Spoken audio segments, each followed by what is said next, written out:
पढ़े थे टॉटोमेरिज्म के बारे में, कोई बताए टॉटोमेरिज्म है क्या? बोले जी प्रतीक कुमार, टॉटोमेरिज्म क्या है?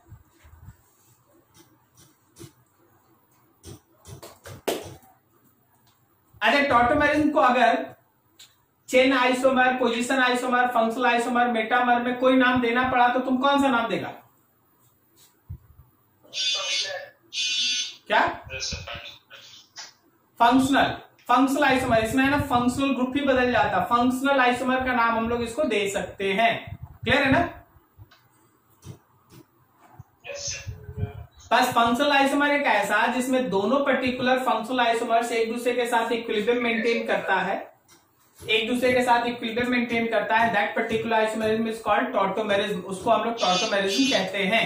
ठीक है, अब जरा गौर करना, टॉटोमेरिज्म में हम लोग सीखे थे कि कैसे कीटो फॉर्म इनोल फॉर्म में बदलता है, कैसे इनोल फॉर्म कीटो फॉर्म में बदलता है, तो एसिड कैटालाइज्ड भी है, बेस कैटालाइज्ड भी है। फिर हम लोग इसमें ये भी सीखे कि अगर हम लोग के पास कीटो फॉर्म है तो उसका कौन कौन सा केस में उसका टॉटोमेरिज्म एग्जिस्ट करेगा। तो हम लोग ये सीखे थे कि alpha carbon should be sp3 hybridised, जिसके पास कम से कम एक अल्फा हाइड्रोजन होना चाहिए। अगर अल्फा कार्बन sp3 हाइब्रिडाइज्ड है और कम से कम एक अल्फा हाइड्रोजन भी है उसके पास, तो हमेशा ध्यान रखिएगा कि दैट विल शो टॉटोमेरिज्म, वो टॉटोमेरिज्म शो कर सकता है। हम लोग उसी से थोड़ा आगे बढ़ेंगे। ठीक है भाई, टॉटोमेरिज्म शो कर सकता है तो कौन ज्यादा स्टेबल होता है? तुमको बोला गया, देखिए जी ज्यादा दिमाग नहीं लगाइए, keto form is more stable than enolic form. तो फिर बोला गया ज्यादा दिमाग मत लगाइए। कारण क्या है कि अगर आप दिमाग लगाइएगा तो बहुत सारे स्टेबलाइजिंग फैक्टर होता है जो इनोलिक फॉर्म को कीटोनिक फॉर्म से ज्यादा स्टेबल करता है। तो वो सब एक्सेप्शंस है, हम आपको एक एक करके अभी समझा रहे हैं। जरा ध्यान से देखो और समझने का कोशिश करो आज का class.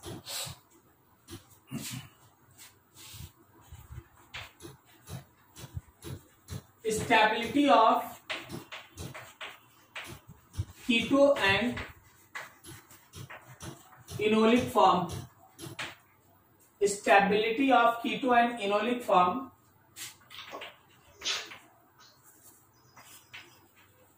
in case of keto enol tautomerism, in case of keto enol tautomerism, ध्यान से सबसे पहले मान लें हम लोगों के पास है CH3 bond C double bond O bond CH2 bond CH3, इसका आप इनोलिक फॉर्म बनाया है। पता है आपका इनोलिक फॉर्म आप इसको दो तरीके से बना सकते हैं, एक इधर भी डबल बॉन्ड डाल सकते हैं, एक इधर भी तो डाल सकते हैं ना आप। अगर आप इसका कीटो फॉर्म से इनोल फॉर्म में कन्वर्सन, अगर आप इसका कीटो फॉर्म से इनोल फॉर्म में कन्वर्सन बेस के प्रेजेंस में कर रहे हैं तो less substituted enol will act as major. लेकिन अगर इसका कीटो और इनोल का कन्वर्सन एसिडिक मीडियम में हो रहा है, अगर इसका कीटो और इनोल का कन्वर्सन एसिडिक मीडियम में हो रहा है तो याद रखना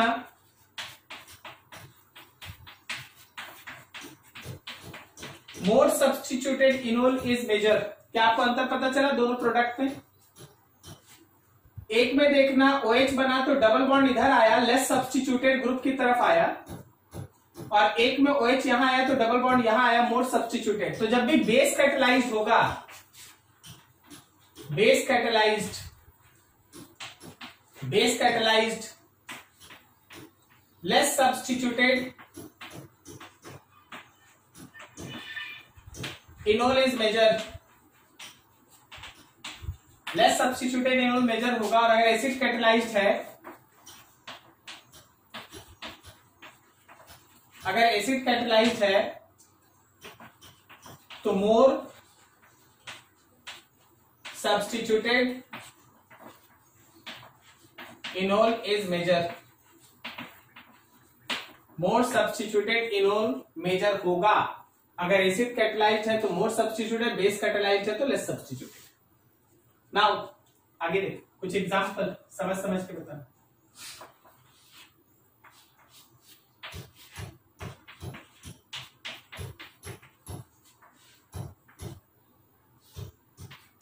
मान लीजिए OH माइनस डाल दिए, बोलिए जहां O था वहां OH आ गया और ये CH3, बोलो डबल बॉन्ड किधर दें?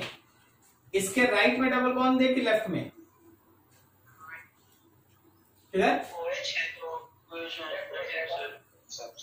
मोर सब्स्टिट्यूटेड की तरफ दे कि लेस में? और यही रिएक्शन अगर तुम H प्लस में कराता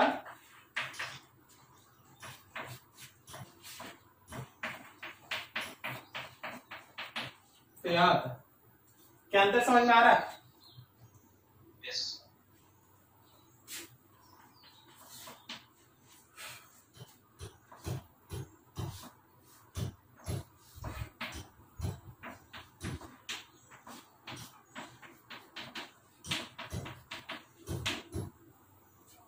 ठीक है, इसको बता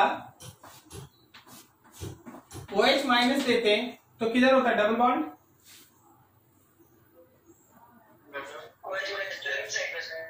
लेफ्ट साइड में होता है। Very good. तो यहां होता OH, यहां होता है, ये दो को CH3 रहता है। करेक्ट है। और अगर हम लोग इसी को H प्लस देते हैं तो ये डबल बॉन्ड किधर होता है? डबल बॉन्ड किधर होता है? लेफ्ट में या राइट में? अरे सुनाई नहीं दिया, जल्दी बोलो।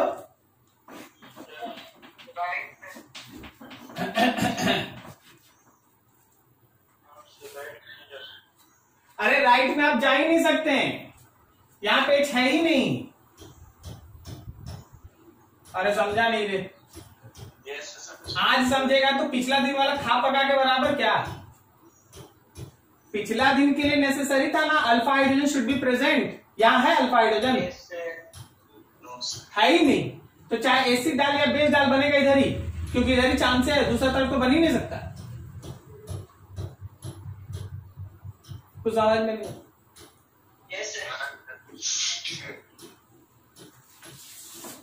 फोर्थ, कितना भी रट लीजिए ना, जो ऊपर वाला खोपड़ी है ना उसका यूज नहीं कीजिएगा ना तो आपको ऐसे घुमाते रहेगा। बोलो किधर डबल बॉन्ड? और फिर से बोलो किधर डबल बॉन्ड? राइट में। पहला वाला में किधर जी? किधर डबल बॉन्ड? राइट में। अच्छा, और दूसरा वाला में? लेफ्ट में। Left.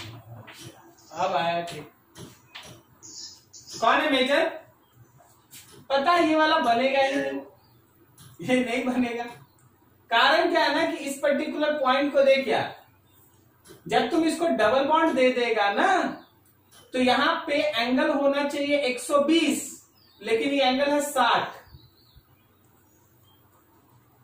Due to very high angle strength, due to high angle strength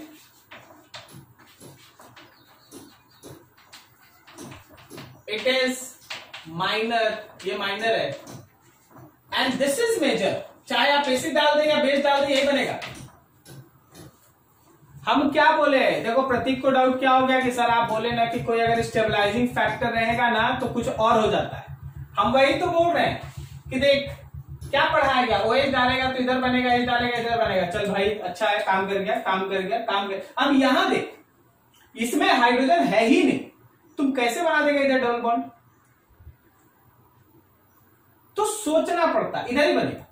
अब यहां आ जा, यहां पे अगर तुम डबल बॉन्ड देता है, देखना समझना इसको, इसका हम अब तुमको थोड़ा सा केस बताते हैं। देख ये एंगल है 60 डिग्री और यहां पे हाइब्रिडाइजेशन है sp3, तो आइडियल एंगल होना चाहिए 109 डिग्री 28 मिनट। क्या बोलता, सही है?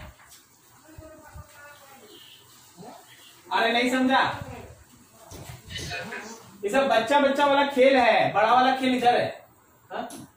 60 डिग्री एंगल है, हाइब्रिडाइजेशन sp3 है, तो होना चाहिए 109 डिग्री 28 मिनट। तो भाई इतने एंगल का डिफरेंस है तो उसको कहते हैं एंगल स्ट्रेंथ, उसको कहते हैं एंगल स्ट्रेंथ। अभी देखिए जैसे आप घर में पढ़ाई कर रहे हैं, अपना पैर वैर एकदम फैला के बैठे हैं तो आप एकदम रिलैक्स हैं, जितना आपको जगह चाहिए आपको मिल रहा है। लेकिन अगर आपको समेट दिया जाए, जैसे आप क्लासरूम में बैठते समटा गया एकदम है ना, मतलब इधर उधर घूम नहीं सकता, दैट इज कॉल्ड स्ट्रेंथ। अरे भाई हमको चाहिए था 1 कट्ठा जमीन, आप हमको दिए 10 डिसमिल भी नहीं। बात समझ रहे? तो वही है, इसको चाहिए 109 डिग्री 28 मिनट और आप दिए हैं 60 डिग्री, तो एंगल स्ट्रेन है 49 डिग्री के कारण। बट यहां देखना, जैसे तुम उसको डबल बॉन्ड देगा ना तो 109 डिग्री से भी बढ़ के 120 हो जाएगा, तो डिफरेंस बढ़ गया ना। Yes sir. तो डिफरेंस बढ़ा तो एंगल स्ट्रेन बढ़ गया, एंगल स्ट्रेन बढ़ गया, और एंगल स्ट्रेन बढ़ने से स्टेबिलिटी घटता है, अनस्टेबल होता, अनस्टेबल नहीं बनना चाहेंगे। क्यों बनना चाहेंगे? मेरा और स्टेबिलिटी खराब हो रहा है, क्यों बनना चाहेंगे? बनेंगे ही नहीं। That's why even in acidic medium it is minor reason high angle strain. It is minor and the reason is very simple, very high angle strain. High angle strain, high angle strain की वजह से it is minor. क्या आपको समझ में आ रहा है? Yes sir. Yes चलो नोट करो फिर और आगे बढ़ो। ये वाला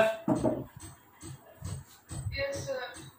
तो चलो कुछ अलग से बात कर लेते हैं। देखिए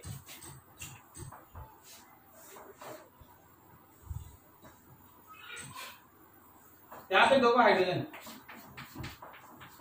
बोलो इसका हाइब्रिडाइजेशन कितना? sp3 ना, तो एंगल आइडियल होना चाहिए ना 109 डिग्री 28 मिनट, ये तो होना चाहिए। लेकिन ये ट्रायंगल बन जाने से क्या ये एंगल 60 डिग्री से बड़ा हो सकता है? तो एक डिफरेंस हुआ ना। अच्छा, इस मॉलिक्यूल में और इस मॉलिक्यूल में अंतर है ना। यहां पे हाइब्रिडेशन sp3 है और हर एंगल, कोई भी एंगल उठा लीजिए, सब एंगल 109 डिग्री 28 मिनट है। तो अपने से थोड़ा एक दो छोटा छोटा क्वेश्चन का आंसर देना। इसमें कोई भी एंगल उठाओ 109 डिग्री 28 मिनट ही मिलेगा, होना भी चाहिए 109 डिग्री 28 मिनट, तो there is no angle strain, या एंगल स्ट्रेन नहीं। लेकिन यहां पे एंगल सब होना चाहिए 109 डिग्री 28 मिनट, लेकिन ये एंगल 60 बड़ा हो ही नहीं सकता, 60 से ज्यादा हो ही नहीं सकता। क्या? Yes sir. इसको कहते हैं एंगल स्ट्रेन। होना चाहिए 109, है 60। बात समझ? हमेशा उसके अंदर स्ट्रेन होगा, बढ़ने का स्ट्रेन होगा। ठीक है, समझ में आया क्या बोले? Yes sir. अब देखिए, चलिए ठीक है, 60 109 के बीच स्ट्रेन था, लेकिन जब आप यहां डबल बॉन्ड डाल दीजिएगा तो इसका हाइब्रिडाइजेशन sp3 से sp2 हो जाएगा। क्या बोलते हैं? समझ में आया? नहीं, शायद इनको नहीं समझ में आया। समझ में आ रहा हम क्या बोल रहे हैं? हाइब्रिडाइजेशन sp2 हो जाएगा। ठीक है, तो अगर हाइब्रिडाइजेशन sp2 हो जाएगा ना तो एंगल 120 होना चाहिए,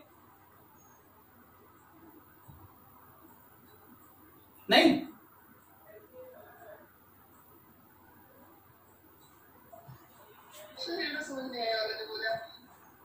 अच्छा, sp2 हाइब्रिडाइजेशन में एंगल 120 नहीं होना चाहिए?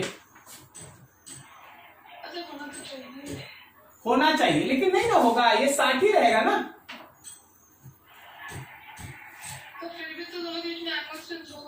तो वही तो हम भी बोल रहे हैं। तो एंगल स्ट्रेन बढ़ गया कि घट गया? पहले 109 और 60 में डिफरेंस था, अभी 120 और 60 में डिफरेंस है, तो ज्यादा ना एंगल स्ट्रेन हुआ। Yes sir. बोलो हाँ या ना? हाँ सर, समझ गए। चलो ठीक है, लग रहा धीरे धीरे चलना होगा। चलो आगे बढ़ते, चलो आगे। दूसरा पॉइंट इसमें, फॉर मोनोकीटोनिक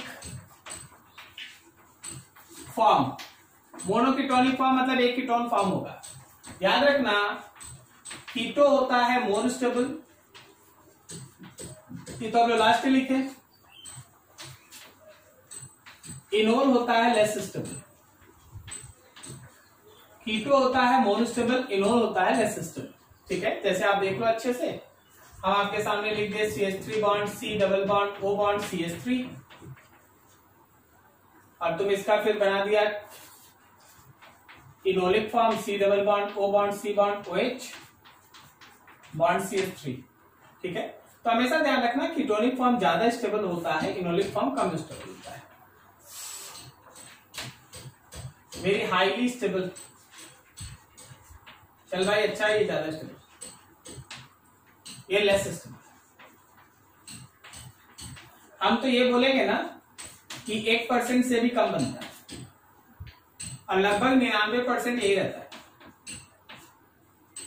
बढ़िया है सर, ठीक है। तो जहां भी मोनोहाइड्रिक रहेगा ना, केवल एक कीटोनिक फॉर्म रहेगा, तो आप है ना इसी तरह से काम कीजिएगा, ठीक है। हमेशा ध्यान रखिएगा कीटोनिक वाला ज्यादा स्टेबल होता है, इनोल वाला कम स्टेबल होता है। अब चलो ठीक है। अब इसके बाद जरा गौर करना कि उसके अंदर अगर हम लोगों के पास डाई कीटोनिक फॉर्म है फॉर 1 to diketonic form, 1 to diketonic form मतलब हो गया CH3 bond C double bond O bond C double bond O bond CH3, ठीक है। अब देखिए यहां पे झमेला क्या है, एक है इसका कीटोनिक फॉर्म और दूसरा इसका enolic form CH2 bond double bond C bond OH bond C double bond O bond CH3, ये हो गया उसका इनोलिक फॉर्म।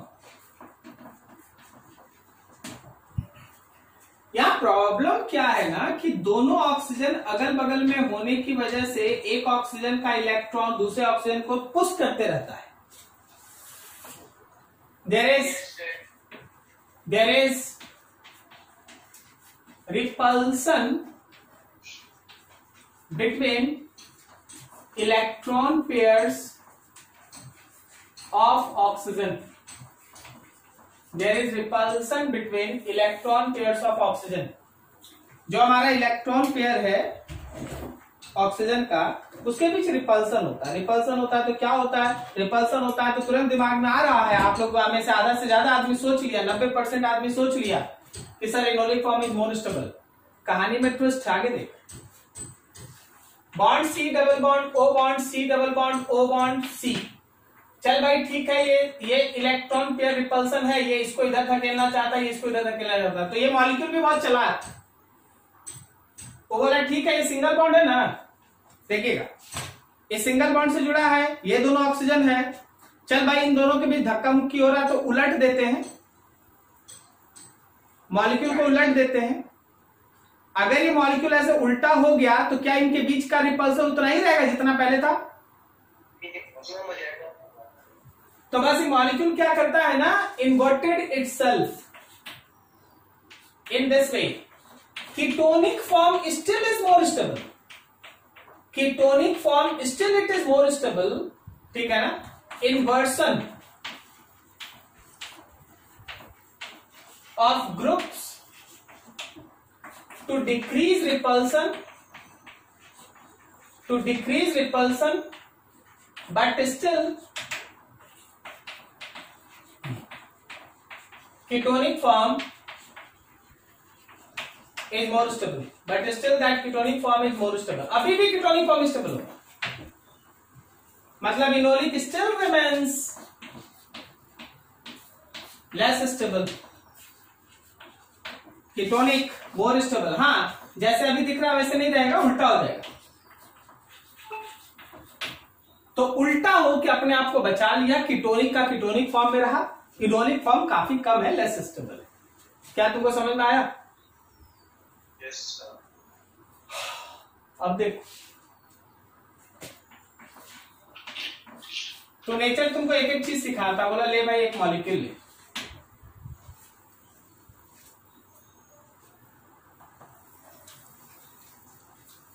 क्या ये कहानी इस पे लगेगा? नहीं। क्या ये कहानी इस पे लगेगा? नहीं लगेगा, नहीं लगेगा। तो अब तो यहाँ रिपल्सन को आप मिनिमाइज नहीं ना कर सकेगा वैसे उल्टा करके, अरे भाई नहीं ना पलट दीजिएगा, इसको कैसे पलट दीजिएगा, बात समझ रहे ना आप? यस ठीक है। तो इस केस में इसको हम लोग कहते हैं, साइंटिफिकली कहते हैं रिस्ट्रिक्टेड रोटेशन, घूम नहीं सकता है। अगर रिस्ट्रिक्टेड रोटेशन है तो इसका बना लो enol and that enol is more stable enol. अब मोर स्टेबल इनोल बोले, फिर से दिमाग तुम्हारे एक कहानी बना लिया, बोला समझ गए हम लोग कि जो कीटोन है, ये जो कीटोनिक फॉर्म है उससे वो ज्यादा है. क्या बोलता है, सही बोले, यही सोचा ना? अरे बोलो हाँ. पहला वाला में लेकिन रेजोनेंस है. पहला वाला में रेजोनेंस है कहाँ? Double bond single bond double bond. तो double bond single bond double bond क्या हो, इसमें क्या है? Double bond single bond double bond. अच्छा डिलोकलाइजेशन नहीं है. हाँ दिक्कत. यहाँ देखो 21 से घूमेगा अंशु कुमार.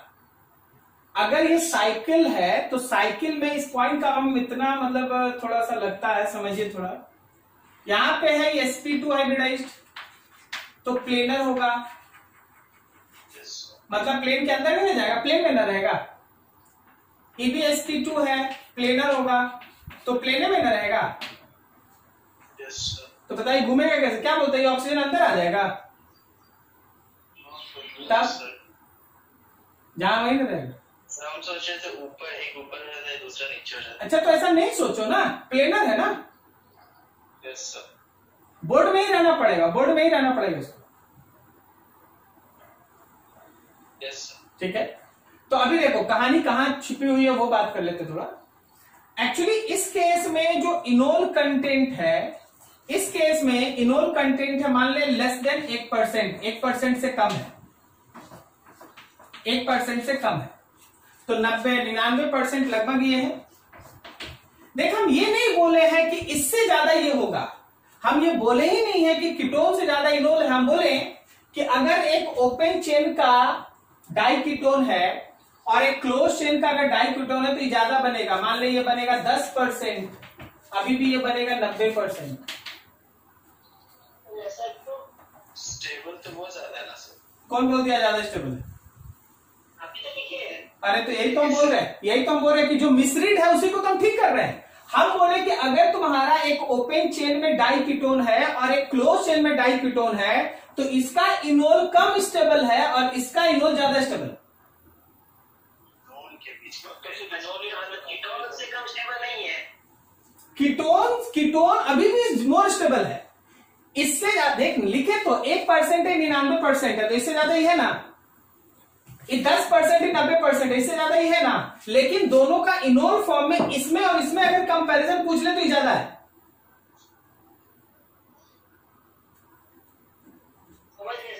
नहीं हम ये देखो, हमको पता है कि आप कहां मिसरीड कर रहे हैं, हम उसी पे तो फोकस कर रहे हैं. हमको पता आप क्या पढ़ रहे हैं. आप सोच रहे हैं कि इससे ज्यादा ये हो गया, नहीं इससे कम ये है, इससे ज्यादा ही है. हम कहां बोल रहे हैं, हम बोल इससे कंपैरिजन नहीं है, इसका इससे कंपैरिजन है.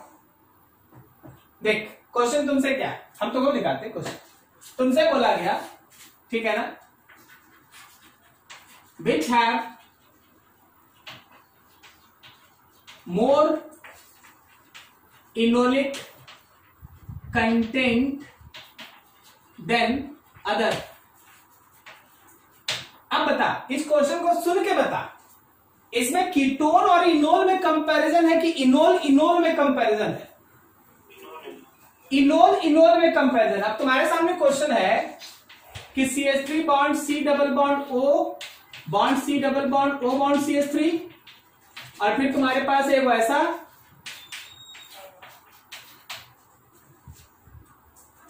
तो तुम नहीं सोचेगा कि हाँ इसका इनोल और इसका इनोल, तो इसका इनोल ज्यादा है, इसका इनोल कम है. क्वेश्चन समझे? तो समझ गए सर, लेकिन कारण का अरे कारण काय है, कारण तो समझा रहे हैं कि यहां भी रिपल्सन था तो ये अपने से घूम के अपने आप को बचा लिया और इनोल में कम किया, कीटोन में 99 रह गया, इनोल में 1 गया. यहां भी वही रिपल्सन है लेकिन अपने आप को घुमा नहीं सका, इस वजह से इनोल थोड़ा ज्यादा बन गया और कीटोन कम. कीटोन कम मतलब इससे कम, इससे नहीं. अच्छा आप समझ गए सर. ये घुमा के अपने आप को सेव नहीं कर पाया, तो इसको ज्यादा इनोल में जाना पड़ा कंपेरिजन टू यहां। मन को स्थिर कीजिए और इसको नोट कीजिए।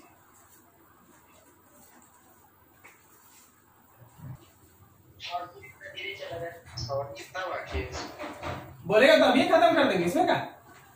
नहीं sir,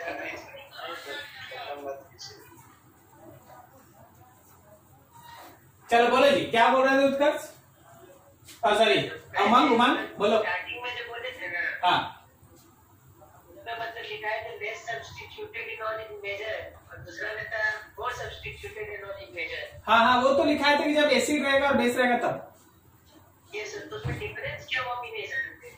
difference is in actually mechanism. OH minus जो है वो H को लेके निकलेगा, तो H है ना बीच से लेके नहीं निकलेगा।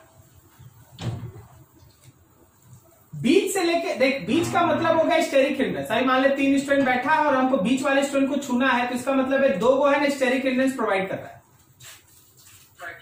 और अगर हम बाहर बाहर लेके निकल गए, देख OH का पहला अटैक O पे तो नहीं होगा, वो तो H लेगा ना, तो बाहर से H लेके निकल जाएगा। तो बाहर से H लेके निकला मतलब लेस सब्स्टिट्यूटेड बन गया। और H वाले में क्या होता है कि H पहले ऑक्सीजन पे जाता है, नहीं समझा। H प्लस पहले ऑक्सीजन पे जाएगा ना, अब फिर बीच से हाइड्रोजन निकल जाता है अपना पेयर डोनेट करके, उसको लाने कोई नहीं जाता, वो अपने निकल जाता। तो मोर सब्स्टिट्यूटेड, समझ में आ रहा है। मैकेनिज्म का काम नहीं पड़ता, जहां पड़ेगा हम खुद बता देंगे। चलिए आगे बढ़े, कोई दिक्कत इसमें। अभी बता, बोर्ड पे कीटोन ज्यादा बना हुआ है कि इनोल? कीटोन हमेशा अभी भी ज्यादा है, 90% है, 99% है। अभी इनोल ज्यादा नहीं बना है, एक इनोल और दूसरे इनोल में कंपैरिजन हो रहा है कि किसमें इनोल ज्यादा हो। ठीक है ना।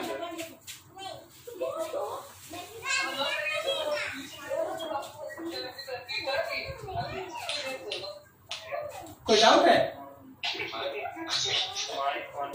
जरा गौर करना, अगर हम लोगों के पास 1,3 डाइकीटोन है, अगर हम लोगों के पास 1,3 डाइकीटोन है, तो उस केस में जरा देखा जाए 1,3 डाइकीटोन। बेसिकली हम लोगों के पास है CH3 bond, C double bond O bond, CH2 bond, C double bond O bond, CH3। ये इसका कीटोनिक फॉर्म।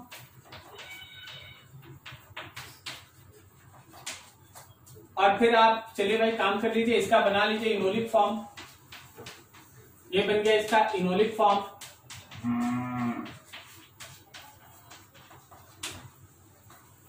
कोई दिक्कत नहीं ना समझने में? ठीक। अब जरा गौर करना उस इनोलिक फॉर्म में। इनोलिक फॉर्म में इंट्रामॉलिक्यूलर H बॉन्ड बन रहा है, देखा। और ये थोड़ा और एक्सपेंड कर देते हैं हम इसको।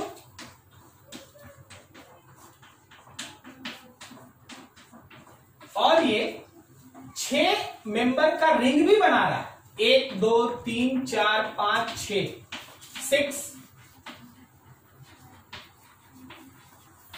मेंबर का रिंग भी बना रहा है। एक तो इनोलिक फॉर्म है, इंट्रामॉलिक्यूलर H बॉन्ड है, 6 मेंबर का रिंग है। Intramolecular H bond, 6 member ring, so it is more stable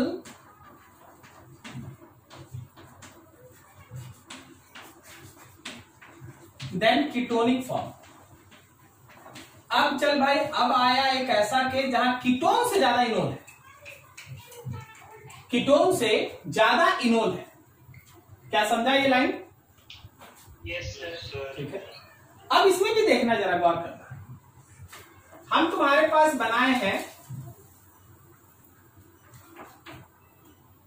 CH C double bond O bond CH bond C double bond O, ऐसा ये थी। मान लीजिए जैसे यहाँ पे R1 है, R1 छोड़ो, ज्यादा टिपिकल नहीं करते, यहाँ H है, यहाँ H है, यहाँ H है, एक हो गया। दूसरे में यहाँ CH3 है, bond C double bond O है, यहाँ CH2 है, और यहाँ C double bond O bond CH3, और ये CH3 है, और एक हम लोगों के पास C के साथ 3 CH3, CH3 CH3 CH3, bond C double bond O bond CH के साथ, यहां भी 3 CH3, समझ गया ना। और फिर यहाँ C double bond O bond, यहाँ C है, इसके साथ 3 CH3। एक्चुअली हम ये बताना चाहते हैं कि स्टेरिक हिंड्रेंस बढ़ते जा रहा है। Steric hindrance, less steric hindrance, least steric hindrance,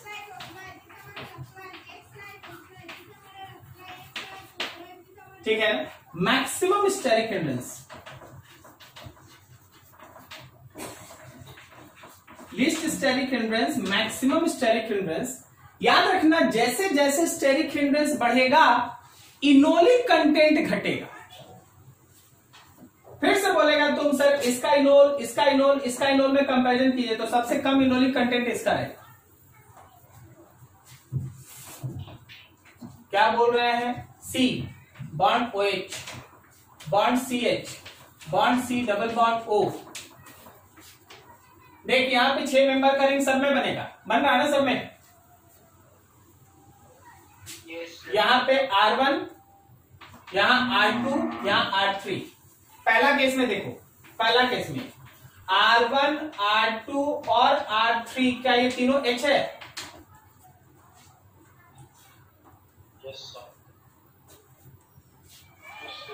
maximum enolic content. दूसरा R1, R2 एंड R3, क्या ये तीनों CH3 है? ये वाला लेस इनोलिक कंटेंट। अब फिर से जो डिस्कशन हो रहा है, क्या वो कीटोन और इनोल में हो रहा है कि सभी के इनोल में हो रहा है? एक का इनोल, दूसरे का इनोल, तीसरे का इनोल में कंपैरिजन हो रहा है।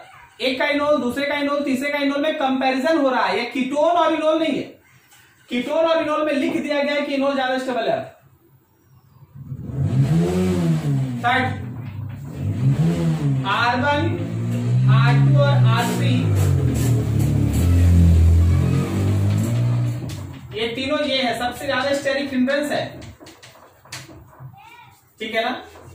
Least enolic form, maximum steric hindrance. Steric hindrance ज्यादा होने की वजह से इसका इनोलिक कंटेंट सबसे कम होता है। सबसे maximum steric hindrance, least enolic content, least steric hindrance, maximum enolic content. क्या आप समझ पा रहे हैं? बता जरा, इसमें कीटोनिक फॉर्म से इनोलिक फॉर्म ज्यादा स्टेबल क्यों है? इंट्रामॉलिक्यूलर H बॉन्ड, 6 मेंबर का रिंग, ये सब मिलके इनोल को कीटोन से ज्यादा स्टेबल बना देता है। प्रतीक बाबू है? समझ में आ रहा है? प्रतीक, जो तुमको कॉपी पे लिखाया गया था कि अलग अलग फैक्टर्स होने की वजह से कभी कभी इनोल से कीटोन ज्यादा स्टेबल होता है, कभी कीटोन से इनोल ज्यादा स्टेबल होता है। तो देख, इस बार इंट्रामॉलिक्यूलर 6 मेंबर का रिंग, ये दोनों मिलके इनोल को कीटोन से ज्यादा स्टेबल कर दिया, और बाकी सब कीटोन, बाकी सब इनोल में कंपेयर, कीटोन नहीं, बाकी सब इनोल में कंपैरिजन करना पड़ा, तो स्टेरिक हिंड्रेंस आ गया। ज्यादा स्टेरिक हिंड्रेंस, कम इनोल, कम स्टेरिक हिंड्रेंस, ज्यादा इनोल। नहीं समझा? नोट करो बढ़िया से भाई। किसी को आके हाइड्रोजन निकालना पड़ेगा, वही बात है जो तुमको थोड़ा देर पहले, यहां से हाइड्रोजन को खींच के इसी हाइड्रोजन को निकालेगा ना, डबल बॉन्ड आएगा। हाँ सर। तो वहां से कोई आएगा ना उसको निकालने, तो भीड़ भाड़ वाला इलाका ज्यादा बना दीजिए, कैसे आएगा? सर तो जैसे स्टेरिक एनर्जी बढ़ेगा सर तो कीटो फॉर्म का स्टेबिलिटी बढ़ता है क्या? सर इनोलिक कम फॉर्म होता है। तुम ये बोल रहा है कि सर इन तीनों में ज्यादा कीटोन किस केस में? तो इस केस में सबसे ज्यादा कीटोन बचेगा। सर वो सबसे ज्यादा स्टेबल होगा ना? वो कीटोन सबसे ज्यादा स्टेबल होगा। आप चाहिए ये पढ़िए कि ये लिस्ट स्टेबल है, रिवर्स जाइए कीटोन ज्यादा स्टेबल है। बात तो एक ही है ना, दोनों पढ़ेंगे ना तो दिमाग कंफ्यूज रहेगा। ठीक है, नोट करो फटाफट।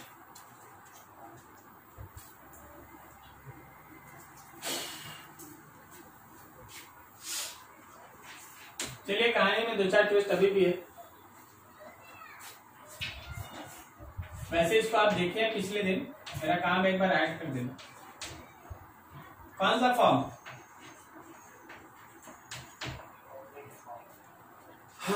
इसका बना लो इनोलिक फॉर्म।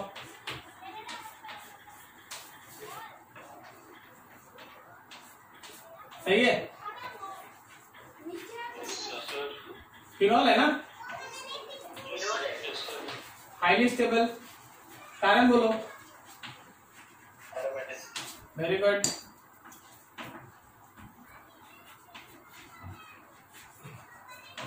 एरोमेटिसिटी के चलते ज्यादा स्टेबल है, तो ज्यादा बोलने का जरूरत नहीं है। चलिए अब इसको देखिए।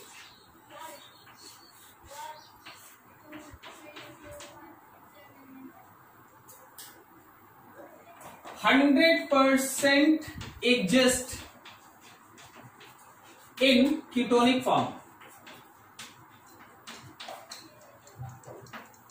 Why?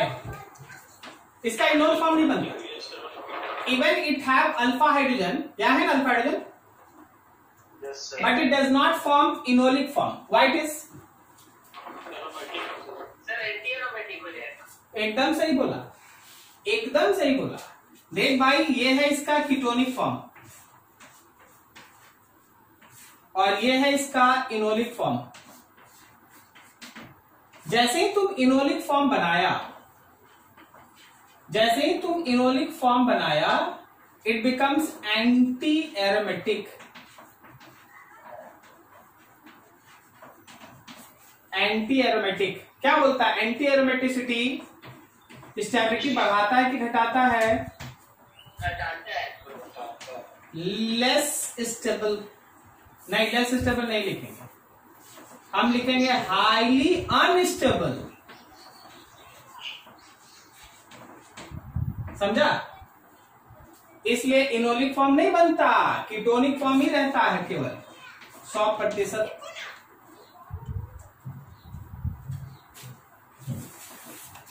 अगला देखो।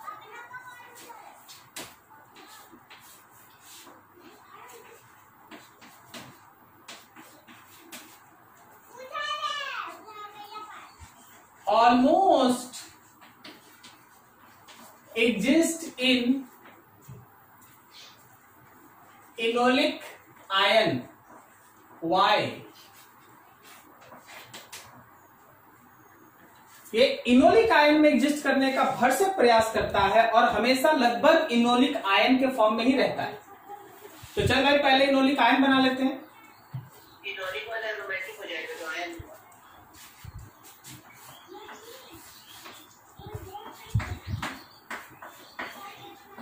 ये इसका कीटोन, यहाँ पे अल्फा हाइड्रोजन,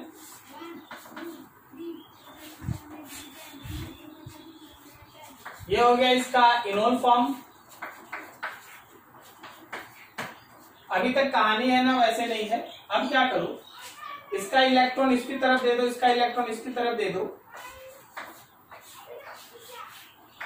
ये OH हो गया, यहाँ O माइनस प्लस हो गया, यहाँ O माइनस और प्लस हो गया। अब थोड़ा अपना ध्यान रिंग पे रखो, रिंग पे। बताओ जरा सोच के, रिंग क्या है? रिंग एरोमेटिक है। रिंग एरोमेटिक है, रिंग एरोमेटिक है। रिंग पे ध्यान दो, बाहर बाहर नहीं, ठीक है ना? Ring is aromatic. रीजन देख रहा है ना, 2 पाई इलेक्ट्रॉन है, सब कार्बन sp2 हाइब्रिडाइज है, प्लेनर है, डीलोकलाइजेशन कंप्लीट होगा। समझ पा रहा? Yes sir. ठीक है। इस वजह से ये अपने आप को हमेशा इनोलिक फॉर्म में रखता है, इनोलिक, और ये रहा enolic ion, enolic cation actually. तो ये हमेशा अपने आप को इनोलिक केटायन के फॉर्म में रखता है, ठीक है। अब कोई पूछेगा, देखिए आपको क्या पूछेगा, बोलेगा क्या इसका रिएक्शन आप AgCl से करा सकते हैं? हम बोले बिल्कुल करा सकते हैं। तो जो केटायन बनेगा उसमें Ag रहेगा कि Cl रहेगा? अरे भाई Cl रहेगा, क्योंकि तेरे पास जो केटायन बना है वो ऐसे है, O- इसके साथ Ag+ जुड़ा, Cl इसके साथ, समझ में आ रहा है? O- के साथ Ag, Cl यहां डबल बॉन्ड, और ये रहा OH। Can you imagine this? समझ पा रहे हो क्या हो रहा है? ठीक है, this is all about aromaticity. जो शुरू में आप पढ़ते हो उसका कारण नहीं है, कहीं भी आता, नोट करो इसको अच्छे से।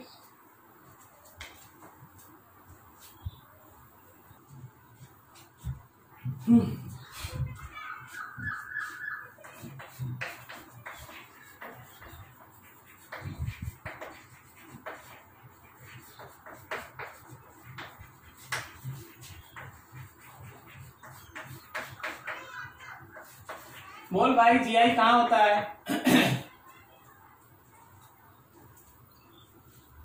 जीआई कहाँ का एग्जिस्ट करता है? चलो जी बोलो।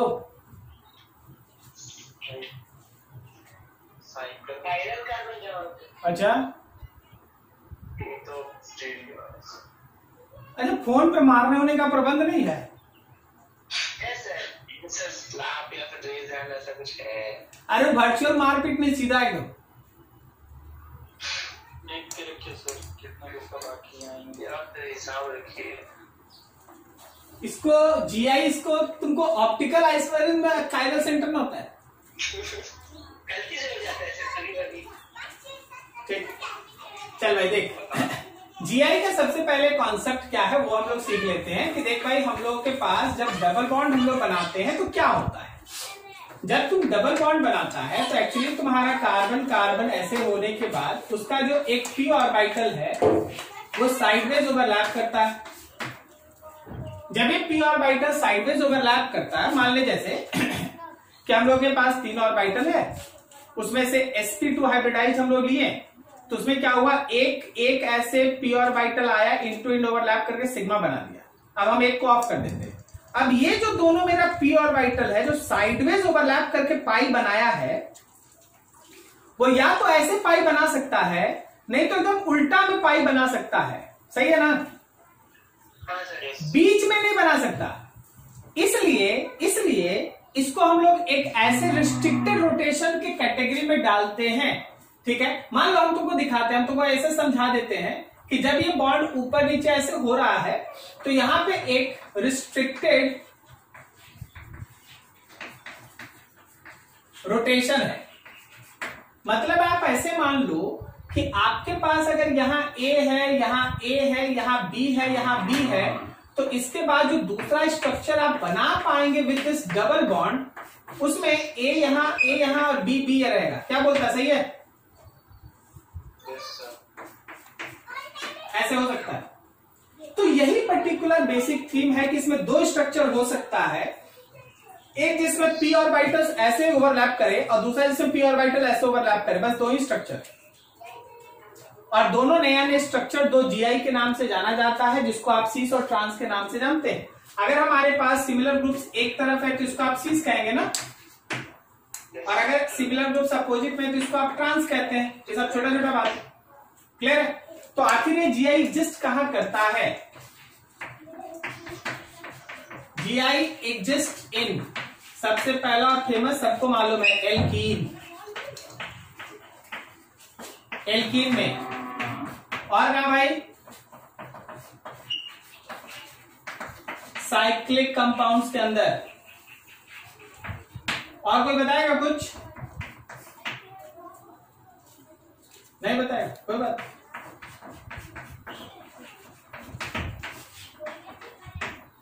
ये नाइट्रोजन का है जहां जीआई पढ़ेंगे हम लोग। नाइट्रोजन का एक तो और है जिसमें जीआई पढ़ेंगे हम लोग, एजो ग्रुप कहते हैं इसको। हाँ डबल बॉन्ड है, ये डबल बॉन्ड है, कार्बन है डबल बॉन्ड, और ये भी है। तो ये नाइट्रोजन का कंपाउंड है जहां हम लोग जीआई पढ़ेंगे। तो हम लोग एल्कीन पढ़े हैं, कुछ नया भी सीखेंगे। फिर हम लोग साइक्लिक कंपाउंड पढ़ेंगे। फिर हम लोग है ना इसको ऑक्साइड्स कहते हैं, ऑक्साइड्स, और ये कहलाता है एजो कंपाउंड। ये है ऑक्साइड्स,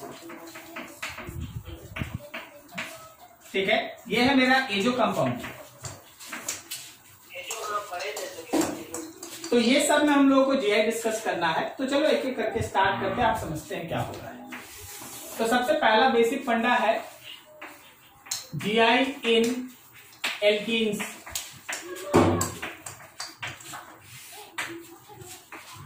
तो सी डबल बॉन्ड सी, ए और ए, बी और B, C form. C double bond C, A और ए, बी और B, transform. C double bond C, A और ए, बी और बी, कौन सा फॉर्म?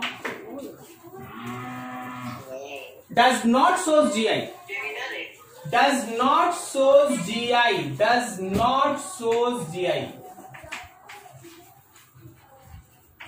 कोई भी ऐसा पर्टिकुलर एल्कीन, कोई भी ऐसा पर्टिकुलर एल्कीन जिसमें एक कार्बन के साथ दो ग्रुप सेम लग जाए, चाहे दूसरा ग्रुप दूसरे कार्बन पे सेम रहे या डिफरेंट, याद रखना डज नॉट सोज जीआई, ये जीआई शो नहीं करता। पहले के जमाने में इंपॉर्टेंट क्वेश्चन था विच इज सोज जीआई, अभी इंपॉर्टेंट क्वेश्चन है which does not shows GI, ठीक है।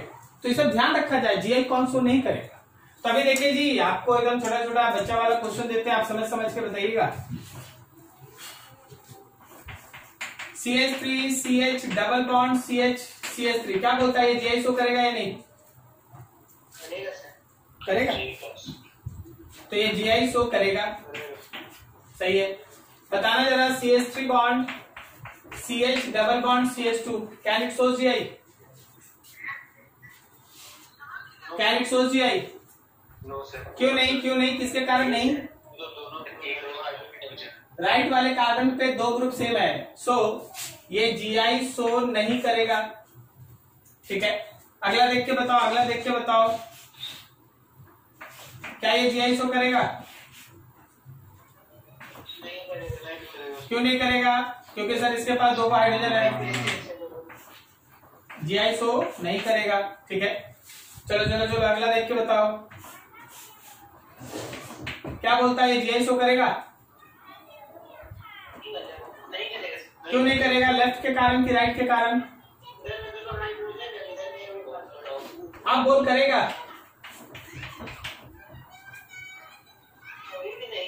अभी भी नहीं करेगा, वेरी गुड। कारण यह है कि इधर वाला और इधर वाला ग्रुप सेम है, समझ में आ रहा साइकिल में?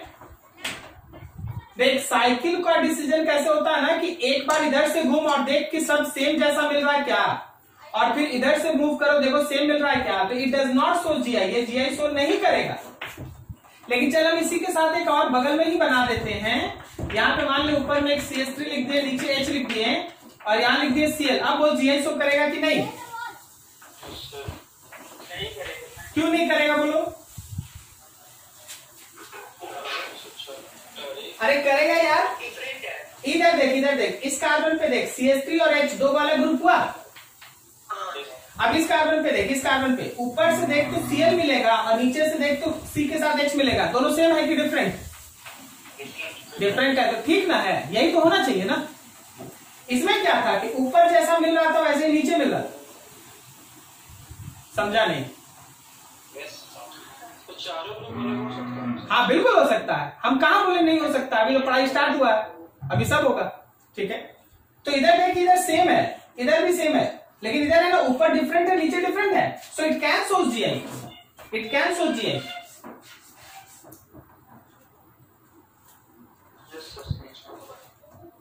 नोट करो इतना।